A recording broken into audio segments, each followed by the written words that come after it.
같이 은혜 받을 내용은 예수님이 재림하시기 직전에 나타나는 현상들에 대해서 말씀을 드리도록 하겠습니다.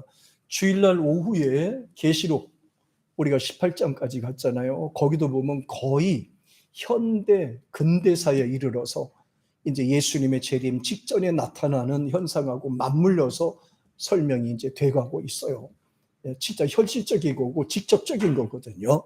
그런데 오늘 여기 13장에 나오는 내용 보면 상식적이 아닌 직접 일어나는 현상들에 대해서 나와 있습니다. 우리 성도들의 신앙과 같이 이어집니다. 13장 우리 1절, 2절 같이 한번 읽어보겠습니다. 같이 시작. 예수께서 성전에서 나가실 때 제자 중 하나가 이르되 선생님이여 보소서 이 돌들이 어떻게 하면 이 건물들이 어떠하나이까. 이렇게 내가 이 큰 건물들을 보느냐 돌 하나도 돌 위에 남지 않고 다 무너뜨리리라 하시니라. 여기서 말하는 이 돌 하나도 남지 않고 무너지는 것은 당시에 이제 그 예루살렘 성전을 의미합니다. 예루살렘 성전은 당시 예수님께서 말씀하시는 이 부분은 이제 헤롯이 건축한 건물이라고 보면 되겠습니다. 이스라엘 민족에서 있어서 성전은 생활의 중심지고 삶의 중심지고 신앙의 중심이라고 할 수가 있겠습니다. 그래서 성전이 있는 곳에는 사람들이 모여들게 돼요. 이렇게 사람들이 모여들게 되고 또 그렇게 하나님 중심으로 예배드리는 삶이 이어져야 됩니다. 이게 정상적이거든요. 제가 제천에 와서 개척하면서 이제 목회하면서 그 시골에 계신 분들의 말을 들어보면요, 대부분의 교회가 건축되어진 주변으로 복 받으려고 많이 이사를 많이 오시더라고요. 근데 지금 시내 같은 경우에는 이 교회 갔으면 땅값이 떨어진답니다. 오늘도 또 교회 건축하는데 보니까 그래요.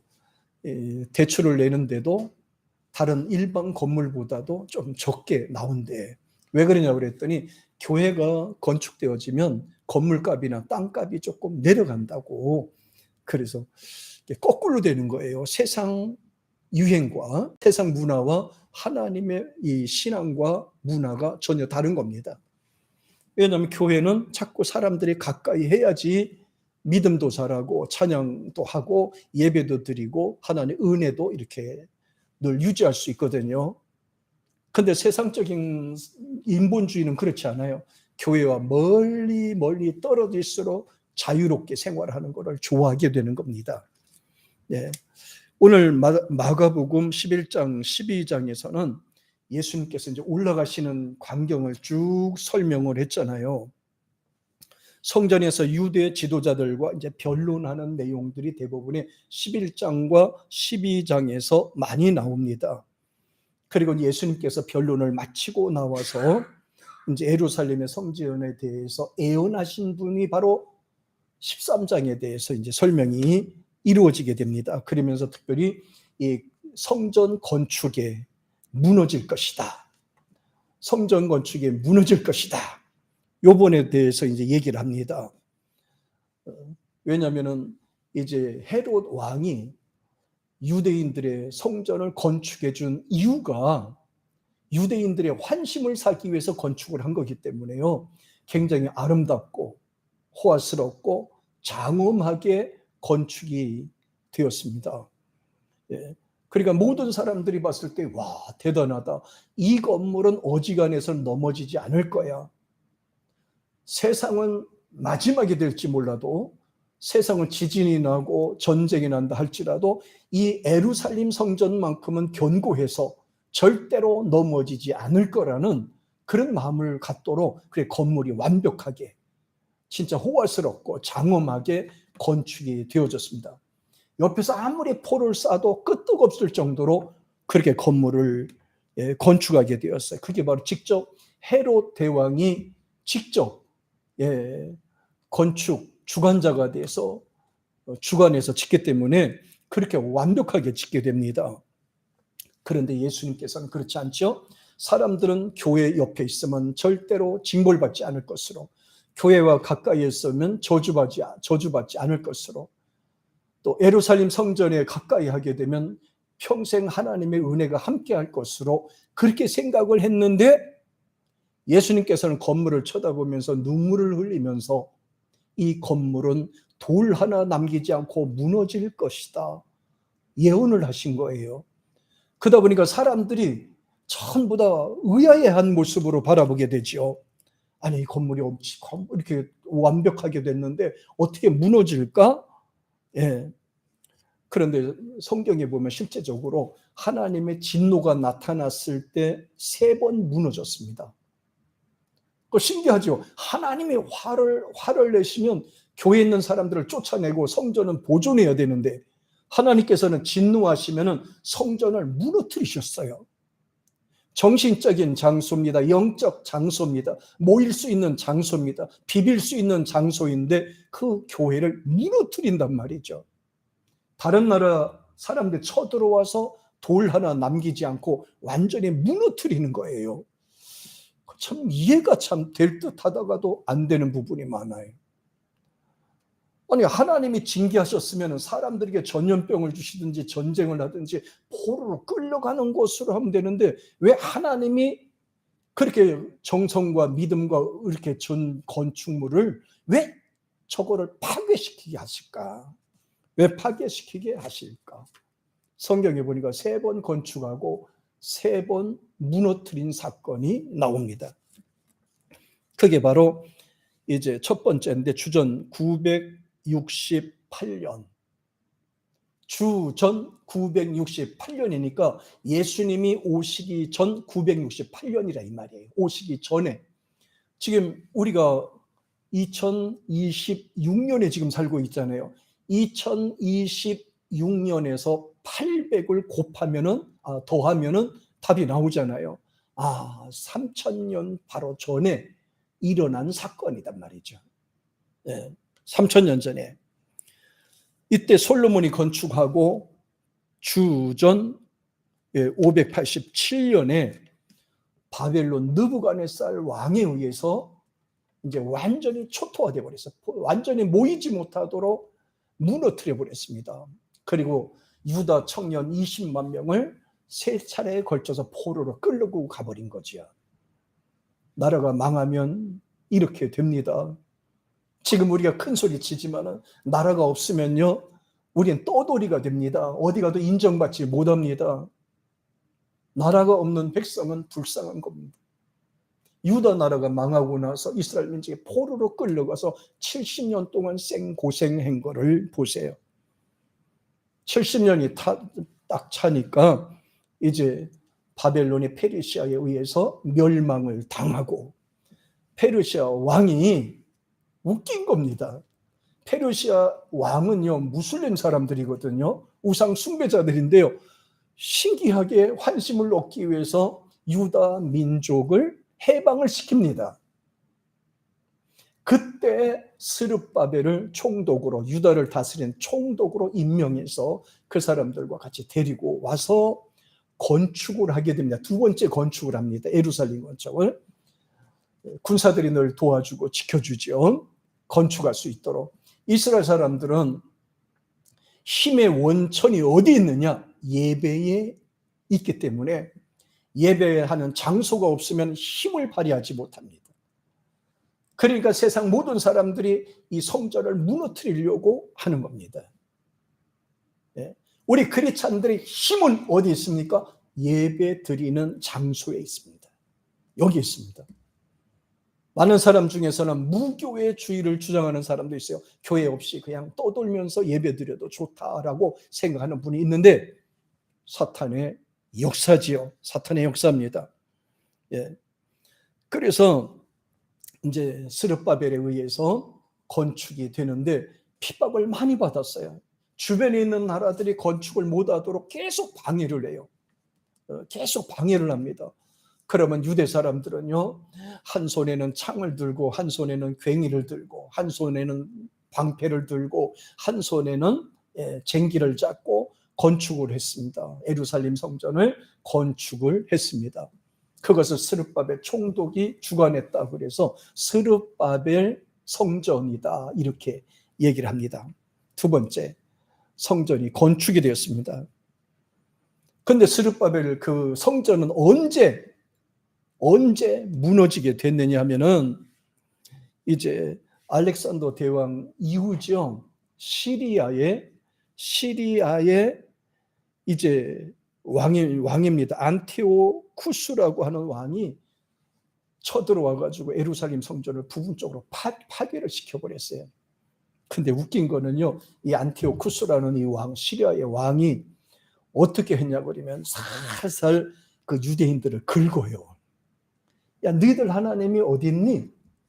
아니 뭐 괴진다고 뭐 하나님이 지켜줄 줄 아냐? 니까지 것들이 무슨 이렇게 자꾸 이제 성질을 팍팍 긁으니까 유대인들이 화가 났어. 이제 유다 사람들 화가 나니까 이제 어디 감히 하나님 백성인 우리를 하느냐고 반란을 일으켰어요. 쫓아나가서. 그래가지고 그 원인은 자기들이 해놓고 들어와서 예루살렘 성전을 부분적으로 파괴하고 가게 됩니다. 나중에 비참하게 죽었어요. 그리고 나서 이제 어떤 상황이 일어났냐면 세 번째입니다. 주전 164년에 보면 부분적으로 파괴됐던 시리아 왕이 파괴했던 것을 이제 완전히 보수해서 주전 63년 70년에 로마 티투 장군이 군사들을 끌고 와가지고 완전히 그냥 교회를 파괴시켜버린다. 어떻게 파괴시켰느냐 하면은 소문에 의하면 유대 사람들은 성전을 지을 때 금은 보화로 짓는 데더라. 그걸 군사들에게 얘기를 해준 거예요. 그러니까 어딘가 저들이 그 북구 안에 벽돌 안에 금을 감춰놨을 것이다. 이렇게 하니까 군사들이 앞을 보이는 게 뭐가 있어요? 쫓아가서 하나도 남김없이 다 박살내버렸어요. 그게 바로 예수님께서 이제 예언하신 그런 부분이라고 할 수가 있겠습니다. 이런 부분에서 비참하게 끝나버렸어요. 그런데 그때 이후에 이제 헤롯이 들어서면서 다시 이제 세 번째 성전을 건축하게 되는 거죠. 조금 전에 말씀드린 것처럼 이제 성전을 건축하게 됩니다. 완벽하게 건축하게 됐어요. 그것도 그냥 크다란 이제 강 옆에다가 아주 멋있게 예루살렘 성전 아주 잘 보일 수 있도록 그렇게 건축했어요. 예. 그런데 그것이 이제 결국은 무너지고 이제 나중에는 비참하게 될 거라고 예수님이 예언을 하게 됩니다. 여기서 우리가 중요한 것을 여기서 알게 됩니다. 지금은 예루살렘 성전이 참 지금 보면 초라해요. 이렇게 건물이 큰 건물이라면은 이 반은 유대인들이, 반은 팔레스타인 사람들이, 가운데 유엔군이 지키고 있어요. 싸우지 못하게 옆에서 딱 싸우지 못하게 하도 잘 싸우니까 서로 우리 땅, 우리 집이라고 서로가 이제 싸우니까 가운데서 유엔군이 지키고 있습니다. 지난번에 이제 우리 갔을 때도 보면 통곡의 벽이라는 데 가서 기도하고 왔는데 거기서 이제 기도도 하고 이렇게 하거든요. 예. 여기서 이제 유대인 교회가 유대 교회가 이제 번제 예배인데 번제 중심이었는데 이제 랍비로 이렇게 돌아오는 겁니다. 그래야 로마가 지배하기 전에는 이제 성전에서 이제 염소를 잡아서 번제를 드리고 이렇게 번제 중심의 예배였는데 로마가 멸망시키고 난 이후부터는 이제 회당 랍비 중심의 예배로 이렇게 바뀌어지게 됩니다. 랍비 중심으로 바뀌어져요. 랍비는 선생님입니다. 선생님입니다. 그래서 그전에는 성전 안에서 소도 잡고 이렇게 했지만은 로마 이후에는 이제 회당에서 사람들이 모여서 랍비들이 가르치게 돼요. 이렇게 백성들을 가르치고 성경을 가르치고 찬양 부리고 그래서 그 순서가 짜여져 있는데 지금 우리가 예배드리는 요 순서 지금 비슷하게 저들이 예배드려요. 아마 그 비슷한 내용으로 드리고 있습니다. 그 회당 예배 중심의 내용이 여기 다 들어 있습니다. 우리는 교회가 그 모습 그대로 우리가 받게 되죠. 자, 본절에서 그렇다면 예수께서 이르시되 내가 이 큰 건물을 보느냐 돌 하나도 남기지 않고 다 무너지리라고 예언하신 이유가 뭐냐? 여기서 예수님께서 말씀한 예언의 부분이 첫째, 히브리 번제가 끝나고 히브리 종교 체계가 끝난다는 것을 표현하는 겁니다. 예수님이 예언하는 것. 두 번째, 예수님이 죽으시고 부활하실 것에 대해서 얘기하는 내용이에요. 세 번째, 율법 의식이 역사의 심판을 받게 된다는 것을 보여준 겁니다. 네 번째, 건물 중심에서 사람의 마음, 심령, 회개의 중심의 교회가 될 것을 선포하신 것이 바로 이 예언의 핵심이라고 볼 수가 있습니다. 그래서 예수를 믿는 자는 옛날의 모습하고 전혀 다릅니다. 실제적으로 예수를 믿고 예수를 영접하고 믿는 사람의 자세가 어떤지 한번 보실까요? 성경을 찾아보시면은 고린도전서 3장 16절 한번 보세요. 자, 3장 16절 한번 찾아가 보세요. 옛날에는 이렇게 안 했거든요. 예전에는 율법이 있을 때는 이렇게 말씀 안 했어요. 근데 예수님이 오시고 난 후에 이렇게 달라지게 됩니다. 자, 같이 3장 16절 시작. 너희는 너희 하나님의 성전인 것과 또 하나님의 성령이 너희 안에 계시는 것을 알지 못하느냐. 이렇게 예수 믿는 사람은 하나님의 영이 오셔서 함께 한다는 것을. 옛날에는 안 그랬어요. 번제만 잘 드리면 됐고요. 그냥 랍비의 가르침만 잘 받으면 되는 줄 알았는데 예수님께서 오시고 난 후부터는 예수를 믿고 영접하면 그냥 배우는 것으로 끝나는 것이 아니라 하나님의 성령이 함께 하시는 것을. 그러니까 사람의 마음이 성전이 되는 겁니다. 하나님 마음이 성전이 되는 거예요. 중요한 부분입니다. 그 다음에 또 보세요. 13장 5절 한번 보세요. 뒤에. 자, 13장. 자, 고린도전서 13장 5절입니다. 같이 시작. 행하지 아니하며 자기 유익을 구하지 아니하며 썩내지 아니하며 악한 것을 생각하지 아니하며. 왜? 하나님의 성령이 함께 하시니까요. 옛날에는 무례히 행하든지 싸우든지 원망하든지 이렇게 살았잖아요. 근데 하나님의 성령이 오셨으니까 이제 내 마음대로 살으면 안 된다 이 말이에요. 내가 생각하는 대로 내 멋대로 살아서는 안 된다 이 말이에요. 하나님의 성령이 우리와 함께 하시니까 중요한 겁니다. 하나님의 성령이 나와 함께 하시기 때문이다. 네. 실제적으로 이 부분이 나오는데 사도행전 한번 보실까요? 자, 사도행전 3장 8절 한번 보세요. 직접적으로 말씀을 해주시는 내용입니다. 자, 3장 8절에 있는 말씀입니다. 자, 보십시다. 자, 3장 8절에 보면 우리 믿는 자가 어떻게 변화되는지에 대해서 이제 이렇게 어떻게 살아야 되는지에 대해서도 이렇게 나옵니다. 3장 8절에 시작. 뛰어 서서 걸으며 그들과 함께 성전으로 들어가면서 걷기도 하고 뛰기도 하며 하나님을 여기 이제 하나님을 만난 사람, 성령이 함께한 사람, 굉장히 중요하죠. 베드로와 제9식 기도 시간에 베드로와 요한이 성전에 기도하러 올라가는데 길 옆에 안진뱅이가 한 푼 주세요, 돈 한 푼 주세요 하고 앉아 있는 거예요. 그래서 베드로가 올라가면서 불쌍히 여겨서, 얼마나 참 불쌍히 여깁니까? 불쌍합니까? 불쌍히 여겨요. 그래서 주머니를 보니까 돈이 하나도 없네. 돈이 하나도 없어요. 그러니까 베드로가 가까이 다가가서 비록 나한테는 금과 은은 없다. 그러나 나에게 있는 거, 내게 있는 거 나사렛 예수 이름으로 내가 너에게 줄게. 나를 바라봐. 바라보잖아요. 그러니까 마치 안질뱅이가 혹시라도 뭘 줄까 싶어서 간절한 마음으로 바라봤잖아요. 그런데 베드로는 뭐라 그랬습니까? 나는 금과 은은 없지만 내게 있는 거, 내게 있는 거고 나사렛 예수 이름으로 명하노니 일어나 걸어. 갑자기 보너스를 받은 거죠. 나에게 줄 게 없단 말이죠. 근데 나사렛 예수 이름으로 내가 너에게 말하노니 일어나 걸어. 자기도 모르는 사이에 벌떡 일어났잖아요. 손잡아 벌떡 일어났잖아요. 네. 순간에 일어나는 역사의 믿음은 뭐 알면서 일어나면 안 됩니다. 순간에 일어나는 현상, 순간에 받아지는 현상을 말합니다. 근데 벌쩍 일어났어요. 일어나니까 자기도 모르는 사이에 일어나니까 너무 기쁘고 좋잖아요.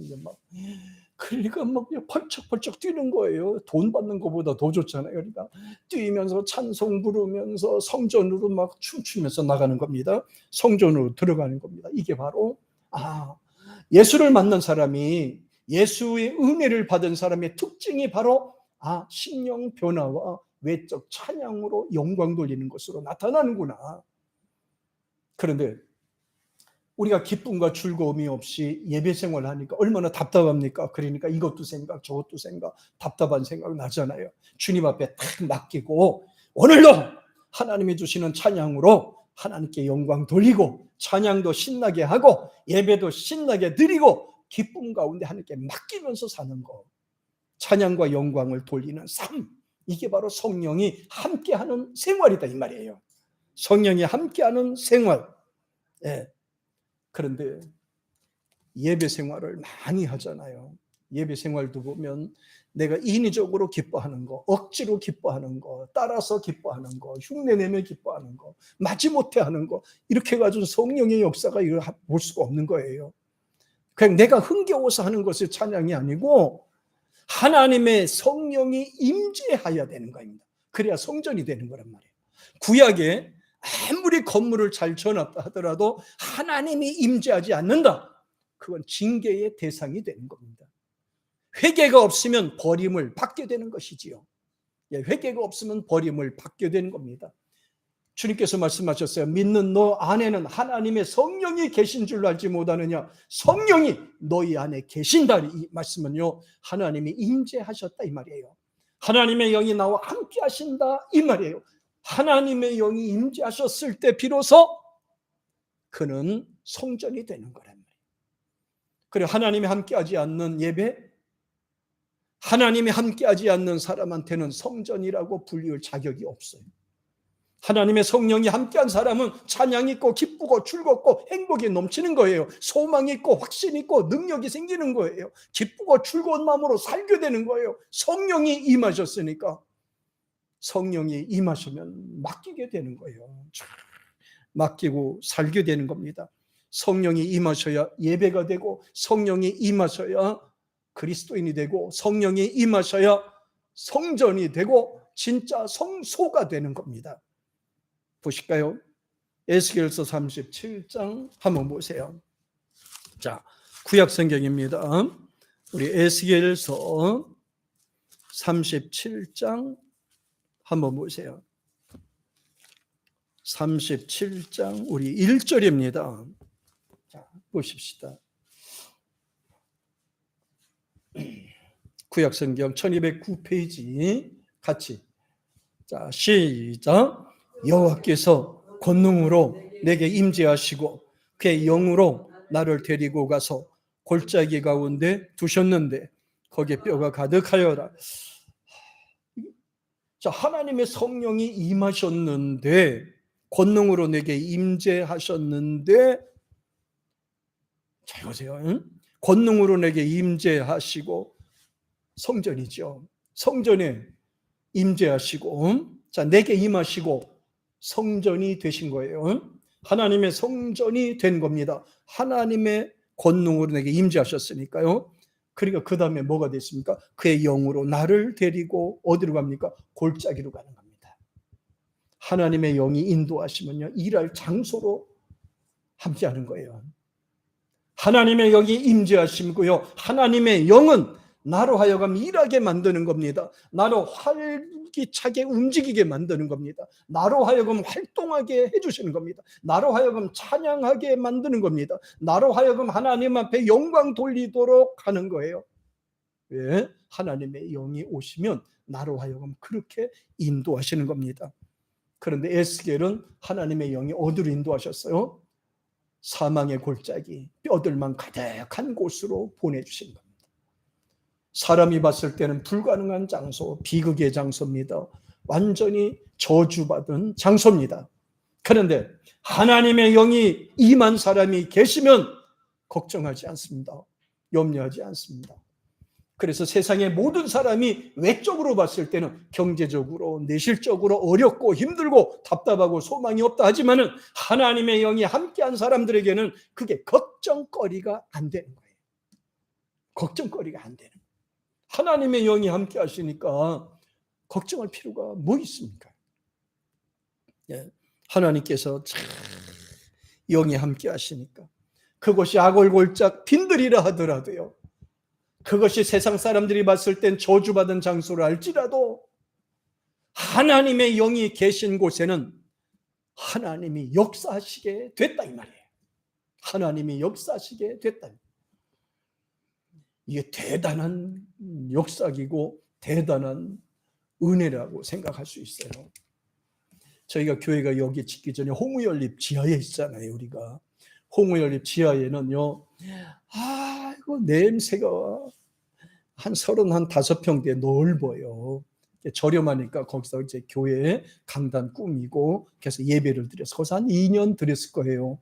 예배 드렸는데 물이 밑에서 올라오고 냄새나고, 강대상은요 막 벌레가 생기고, 이 강대상이 있는데 밑에 벌레가 먹어서 하얗게 하고 귀뚜라미 있고, 그래서 그러니까 다른 목사님들도 가끔씩 오면요, 이런 데는 교회가 안 돼, 이런 데는 교회가 안 돼, 자꾸 그러더라고. 이상하다. 왜 믿는 사람이 저런 말을 할까? 내 속에는요. 아니, 왜 믿는 사람이 저 말을 하나? 교회가 무슨 장사하는 곳이냐? 살아계신 하나님 앞에 예배하는 장소인데 어찌 교회를 저렇게 장사하는 장소로 안 돼? 하냐? 믿음 있는 사람이란 기도하면 돼, 이렇게 생각해야지. 이곳은 냄새나서 안 돼요. 냄새나서 안 된대요. 그래서 그런 소리 들으면 굉장히 막 신경이 막 쏘이고요, 걱정하고 낙심거리가 막 생겨. 낙심감. 강단에 엎드려서 그래, 막 기도해. 하나님 안 된다는데요, 이제 그만해야 되나요? 막 찬송 부르면 하잖아요. 그때 이제 가슴에 이 마음에 하나님이 음성을 주셨어요. 저들은 눈으로 보는 거지만 나는 상관없이, 장소와 상관없이 나는 예배드리는 장소를 귀하게 여긴다고 말씀하세요. 그리고 확신을 주셔요. 그러니까 끝까지 참고 인내한 거죠. 길을 열어주시자 하나님 앞에 간구한 거죠. 사람이 볼 때는 안 된 것처럼, 사람이 볼 때는 안 될 것 같이 여기지만은 하나님을 바라보면 안 되는 게 없어요. 사람들이 이야기하는 것 같고 휩쓸리지 마세요. 사람들이 판단하는 기준에다가 우리 기준을 두지 마세요. 그냥 전능하신 하나님이 나와 함께한다는 그 믿음으로 바라보시면 돼요. 하나님은 불가능하다는 말을 안 하셨어요. 못한다는 말도 안 하셨어요. 하나님께서요, 그 속에서도 안 된다고, 못한다, 어렵다 이 말 한 번도 안 하셨어요. 무조건 된다고 말씀하셨어요. 기도하라고 말씀하셨어요. 되니까 기도하라는 겁니다. 되니까 기도하고 인내하라는 겁니다. 그런데 사람이 봤을 때는 그게 답답해 보였던가 봐요. 네. 하나님은 아골골짝이라도 된다고 말씀하셨어요. 빈손이라 하더라도 된다고 하셨어요. 분명히 말씀하셨어요. 하나님의 영이 임재하시면, 아무리 호화롭게 만들어 놓은 해롭궁전이라 하더라도 하나님의 이 임재가 하지 아니하면, 하나님의 영이 함께하지 아니하면 그건 죽은 교회 성전이 되는 거예요. 하나님이 안 계신 곳, 하나님이 역사하지 않는 곳은, 그것은 바로 하나님이 없는 곳이 되고 마는 것이지요. 계시록 14장 한번 보세요. 자, 계시록 14장 한번 보세요.